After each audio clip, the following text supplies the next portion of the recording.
الحمدللہ مرد کے لیے زعفرانی رنگ کا لباس پہننا حرام ہے۔ اس سلسلے میں انس رضی اللہ عنہ کی حدیث ہے، کہتے ہیں نہى النبی صلی اللہ علیہ وسلم ان یتزعفر الرجل، متفق علیہ حدیث ہے کہ نبی صلی اللہ علیہ وسلم نے مرد کو زعفرانی رنگ کا کپڑا پہننے سے منع فرمایا ہے۔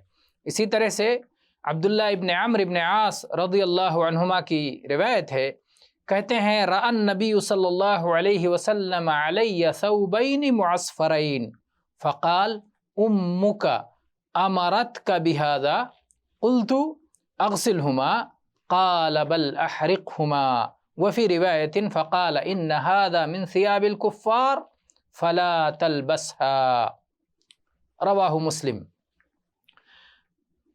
نبی صلی اللہ علیہ وسلم نے عبداللہ ابن عمرو ابن عاص رضی اللہ عنہما کو زعفرانی زرد رنگ کا کپڑا پہنے ہوئے دیکھا تو آپ نے کہا یہ تمہیں تمہاری ماں نے پہننے کا حکم دیا ہے؟ تو کہتے ہیں میں نے دریافت کیا کہ اللہ کے نبی صلی اللہ علیہ وسلم میں انہیں دھو ڈالوں؟ تو آپ نے فرمایا نہیں بلکہ انہیں جلا دو۔ اور ایک روایت میں الفاظ ہیں کہ یہ کافروں کا لباس ہے، اسے مت پہنو۔